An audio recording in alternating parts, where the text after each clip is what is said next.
Stay with me tonight, and it's been 11 months since you touched and looked at me. Don't leave, as I need you to be with me. I want a divorce. I want to be with the woman I love. These are the divorce papers. Get your things and move out before I return. Earlier that evening, Sophie had done something she had not done in almost a year. She had been vulnerable. She hadn't worn anything special. There was no point anymore. She couldn't remember the last time he had really looked at her. Not through her, not past her, but at her. The way a husband looks at his wife. She had stopped trying to catch his eye months ago. It hurt less that way. Tonight, she was going to say the thing she had been swallowing for 11 months. She sat on the edge of their bed, her hands folded tight in her lap, her heart beating so hard she could feel it in her throat, rehearsing the words she had been too reluctant, too afraid, too exhausted to say for months. I miss you. I miss us. Please, just look at me again. Just come back to me. The clock ticked. The dinner she'd made sat cooling in the kitchen. And then she heard it, his key in the lock, and every carefully rehearsed word evaporated. Because after everything he had put her through, after everything she had silently endured, her heart still did that thing. That embarrassing, hopeful, devastating thing. He walked in smelling of someone else's perfume. She stood. She looked at him, really looked at him, and she said the words anyway. Stay with me tonight. Her voice cracked on the last word. Please, don't leave. It's been 11 months, James. 11 months since you touched me, since you looked at me like I was yours. I am still your wife. I am still here. He stopped moving. Something crossed his face. Not regret, not love, not even guilt. Irritation. James, please, she stepped toward him. Just tonight. He put his hand on her shoulder, and he pushed her. Not violently, but deliberately. Enough to make her stumble backward towards the bed. Enough to make it unmistakable. I want a divorce, he said. The room went silent. Not the soft silence of a house at night. The brutal, ringing silence of something irreversible. He reached into his jacket and pulled out an envelope she had not seen coming. He dropped it on the floor between them. The paper spilled out slightly, crisp and official, her name printed across the top.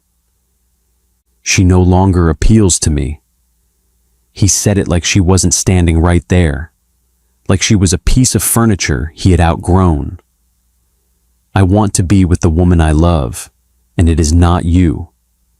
He picked up his keys from the dresser. He didn't look back. The front door closed behind him, and Sophie stood in the wreckage of her own bedroom, staring at her name on a divorce document, listening to the sound of her marriage driving away. She picked up the papers from the floor. She folded them slowly. She put on her coat, walked out of the apartment, and sat down on the front steps in the cold night air, because she could not breathe inside that flat for one more second. And she cried. The kind of crying that has no dignity to it, that strips everything back, that comes from somewhere so deep it doesn't make a sound at first. She cried until her ribs hurt. She cried for the 11 months of empty bed, for every dinner she had cooked that went cold, for every morning she had told herself tomorrow would be different. She didn't hear the car slow down. Excuse me. The voice was deep, calm, the kind of voice that had never needed to raise itself to be heard. She looked up. A black luxury car sat idling at the curb, the kind so understated in its perfection that it made every other car on the street look like it was trying too hard. Standing beside it was a man who made her blink twice. Tall, broad-shouldered, a jaw that could have been carved rather than grown.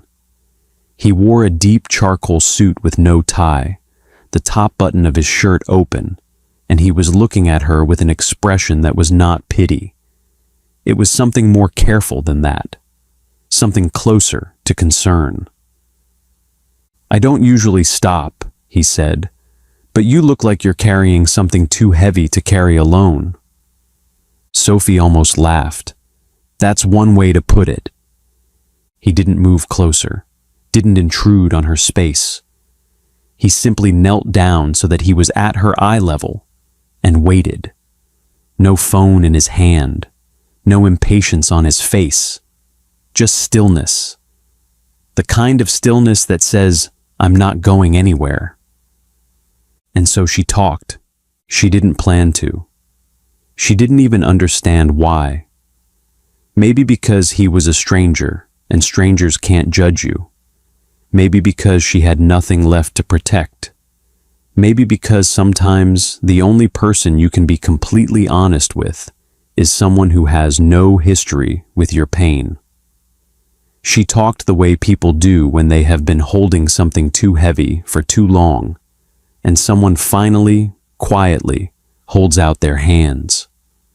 She told him everything. The 11 months of silence in a shared bed, the dinners eaten alone, the way he would walk past her like she was furniture, the night he pushed her, the papers on the floor, and the perfume, that other woman's perfume, that she had been smelling on his collar since February, pretending not to notice, because noticing would have made it real. He listened. He didn't interrupt. He didn't offer solutions or platitudes.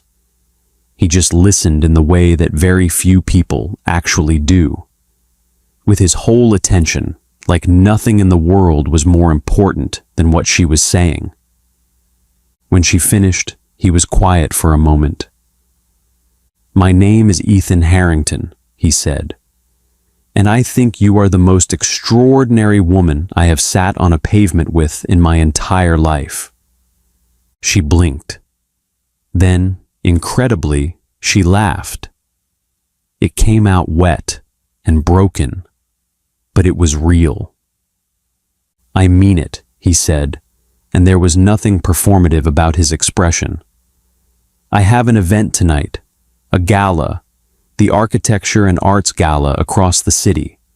I was already late, and I was already dreading it." He paused. "I don't want to go alone, and I think you could use a reason to get off these steps." "I'm a mess," Sophie said. "You're a beautiful woman sitting on a pavement because a foolish man didn't know what he had." He stood and offered her his hand. "Come, let me show you what it looks like when someone is actually glad to be seen with you." She stared at his hand for a long moment. Then she took it and waited in the car while she changed. And when she stood in front of her wardrobe, trying to find something, anything, to pull herself together, her eyes went to the garment bag at the very back. Her mother's gown. She had never worn it. It had arrived to her after the funeral wrapped in silk tissue and a note in her mother's handwriting. "For the night you need to remember who you are, my love." It was decades old and worth more than most people would believe. A sweeping crimson masterpiece, hand-beaded, designed by a master who no longer made things for ordinary occasions. Her mother had worn it once, to an event where she had walked in knowing no one, and left knowing everyone. Sophie unzipped the bag. She did her makeup with hands that had stopped shaking.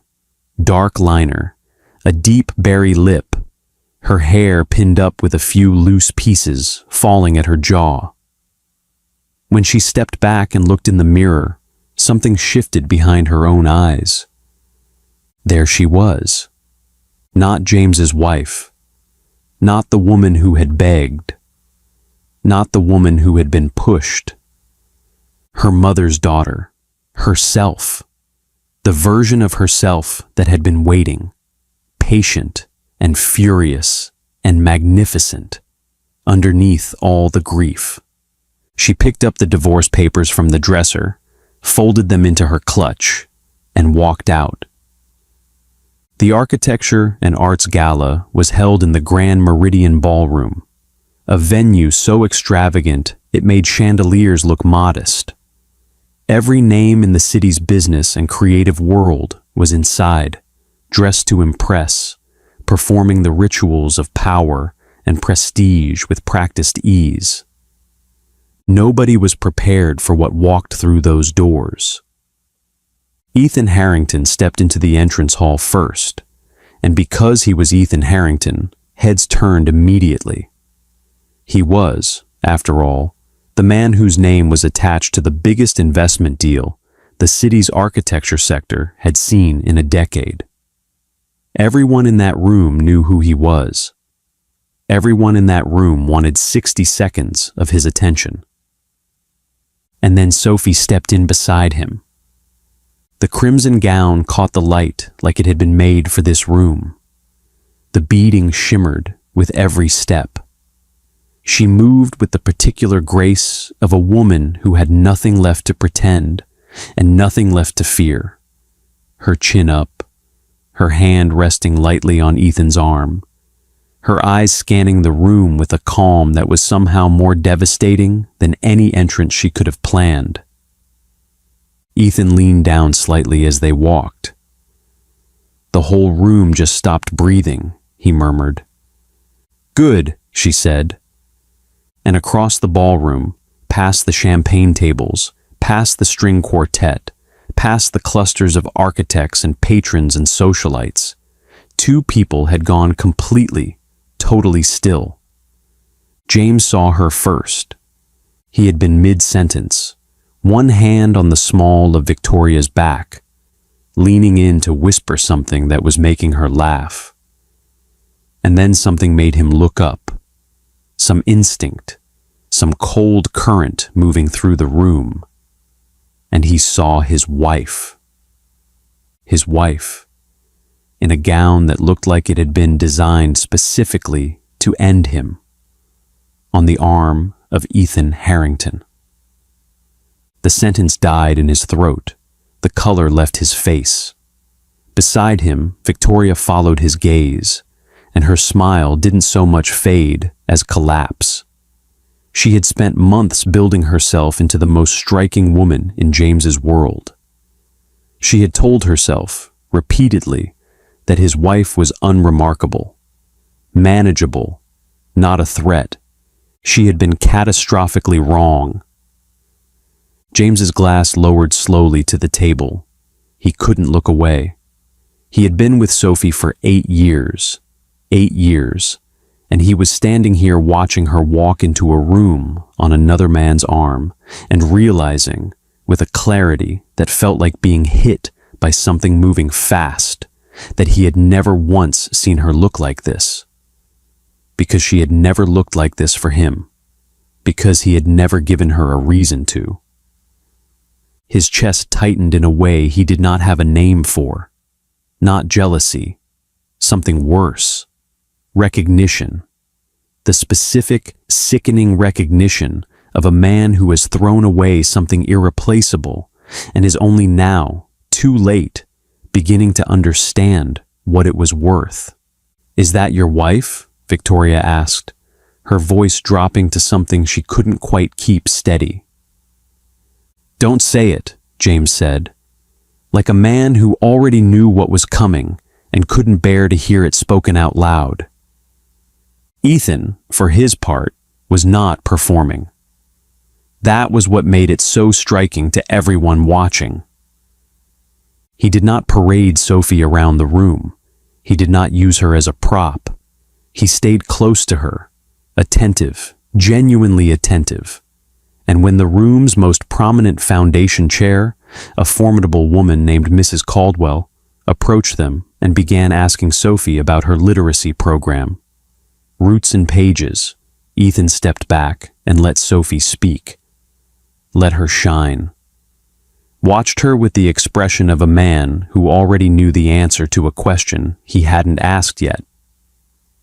At one point, he brought her a glass of sparkling water without being asked, because he had noticed her hand was empty and she hadn't wanted to break her conversation to find a waiter.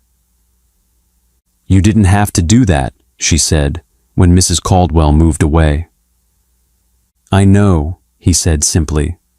She looked at him. "Why are you being this kind to me?" "Because in 37 years of living, I have walked into 100 rooms, and I have never seen a woman sitting on a pavement in the dark who made me want to know everything about her. I think—" He paused, something careful in his eyes. "I think I was late to this event for a reason." Sophie's heart did something complicated. She looked away first. James found her alone near the terrace doors 20 minutes later. He had been drinking more than he should. His tie was loosened. He looked, Sophie thought, like a man whose carefully constructed evening was falling apart around him. "Sophie." He said her name the way a man says something he knows he has no right to say anymore. Quietly, almost carefully, like he was testing whether she would even respond to it. She turned slowly, and the look on her face stopped him cold, because it wasn't anger. Anger would have been easier. Anger meant she still cared enough to fight. What she gave him instead was something far worse. Something still and clear and completely unreachable. The look of a woman who has already done her grieving and come out the other side. He opened his mouth, closed it, tried again. "You look like someone I don't deserve to be standing in front of." "Funny," she said. "You had plenty of words earlier tonight." His jaw tightened. A muscle flickered. He was a man used to controlling rooms, and he had no control left. "You dropped divorce papers on our bedroom floor, James. You told me I no longer appealed to you. You pushed me." Her voice was steady. "Those were your words. Own them." He looked at the floor. When he looked back up, his eyes were wet, and there was something in them she had not seen in longer than she could remember. Regret. Real regret. The kind that comes too late and knows it.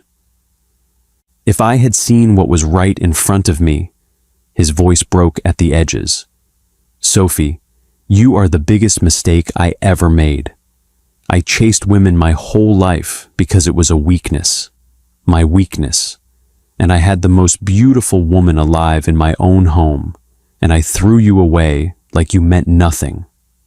He pressed his hand over his mouth for a moment. "I am so sorry. I am so sorry for what I did to you." "I know you are," she said, "but sorry doesn't unring a bell."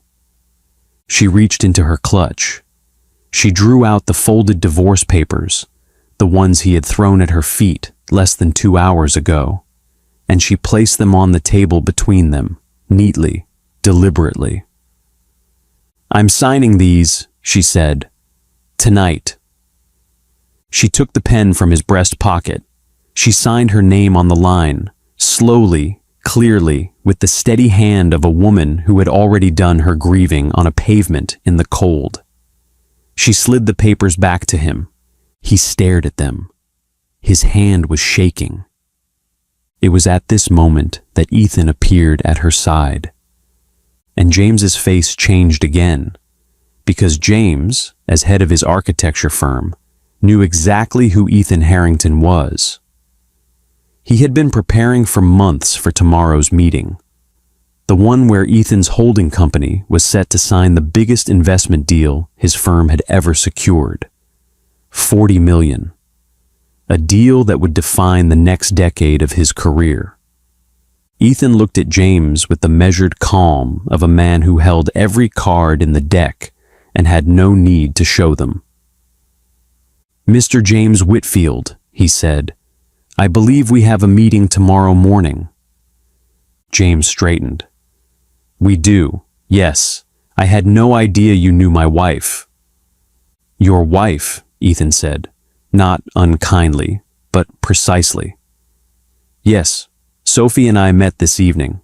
He glanced at her, and something warm moved across his expression before he looked back at James. "I should also mention that my legal team finalized an addendum to tomorrow's contract this afternoon. One of the new clauses requires that the lead partner on any project funded by Harrington Capital maintains a demonstrable standard of personal integrity. A clause my lawyers added after our last investment was compromised by a partner's private conduct. After what I have personally witnessed tonight," he paused, his gaze steady, "I am afraid the deal is cancelled. The clause has been triggered, Mr. Whitfield." The color drained from James's face completely. "I understand, but we can discuss the terms tomorrow." "There is nothing left to discuss," Ethan said, his voice quiet but final. "My solicitors will send formal notice in the morning." James stood very still, the signed divorce papers in one hand, £40 million of his professional future dissolving in the other. And then Victoria was there. She had heard everything. Her champagne flute hung loosely from her fingers. Her face, which had been so carefully composed all evening, had come entirely undone. "James," her voice was thin, sharp. "The deal is cancelled?" "Victoria, I can explain." She laughed. It was not a kind sound. "Do you know something?" she said, and her voice had dropped to something low and controlled and cutting. "I have never loved you, not once, not for a single day." James stared at her. "I was with you because of what you had, the firm, the money, the lifestyle." She set her glass down on the table with a quiet click. "And now look at you." She picked up her clutch. "You have nothing left that I came for, James. And I am not the kind of woman who stays for nothing." She looked at him one last time, not with anger, not with guilt, just a cool, empty finality. "I never loved you. I want you to know that before I go." And she walked away without looking back. James stood alone, holding a divorce document in one hand, the rubble of his career in the other, understanding, at last, the full weight of the reckoning he had brought entirely upon himself. There is a word people reach for in moments like this, but justice does not always arrive loudly. Sometimes it is simply the quiet collapse of everything a man built on the wrong foundations. Every consequence returning, at last, to its rightful door. Ethan turned back to Sophie, and his expression softened entirely. "Shall we?" She took his arm, and they walked away from James Whitfield, who stood holding signed divorce papers in one hand and the ruins of his professional future in the other, without looking back once. Later, when the gala had softened into its final hour and the ballroom had thinned to its most important guests, Ethan found Sophie on the terrace. She was looking out at the city lights, her wrap around her shoulders, the night air cool against her face. She looked, he thought, like a woman coming back to herself in real time. "How are you?" he asked. "Lighter," she said, and meant it. He stood beside her. They were quiet for a moment, the comfortable quiet of people who have somehow already said the most important things. "I meant what I said earlier," he said, "about being late for a reason." She turned to look at him, and something in his expression shifted, like a man who had been waiting a long time to say something and had finally found the right moment. "Can I tell you something?" he said. "Something I have never told anyone?" She looked at him. "I bought that ring 4 years ago, not for anyone specific. I didn't even know her yet. I just walked past a jeweler's window one afternoon and something stopped me. And I thought," he paused, almost embarrassed by it. "I thought, whoever she is, she will not need it to shout. She will just need it to be real." He exhaled quietly. "I have carried it ever since, waiting, not knowing what I was waiting for." He looked at her. "Until tonight." He reached into his jacket pocket. Sophie's breath stopped. The ring was simple and extraordinary at once. A single deep-set stone, clean and brilliant, the kind of thing chosen by someone who understood that real elegance never shouts. "I know this is fast," he said. "I know tonight has been extraordinary in ways that would make anyone's head spin. I know you are a woman who needs no one to rescue her. And I want to be very clear that is not what this is." He paused, his eyes steady on hers. "But I have never in my life met a woman like you, and I am not in the habit of letting things that matter slip through my hands because the timing was inconvenient." "I am not asking you to rush," he said quietly. "I am not asking you to decide anything tonight except this. Will you let me spend the time it takes to become the man who deserves you? Will you give me the chance to show you what it looks like when someone sees you clearly and chooses you, completely and on purpose?" The terrace was still. The city hummed below them. Sophie looked at the ring. She looked at him. She thought of the pavement in the cold. She thought of her mother's note tucked inside that garment bag. "For the night, you need to remember who you are, my love." She remembered. "Yes," she said. He slid the ring onto her finger, stood, and in full view of the terrace windows, where James Whitfield stood frozen, tears welling in his eyes, the signed divorce papers still clutched in his shaking hand. Ethan cupped Sophie's face in his hands and kissed her. It was not a performance. It was a beginning. And on the other side of the glass, James Whitfield watched the woman he had thrown away become someone else's whole world, and wept in a way he had not wept since he was a boy. Not for her. It was too late for that. He wept for himself, for the version of his life that had just, in full view of everyone he knew, closed its doors permanently. Beside him, there was no one. Victoria was gone.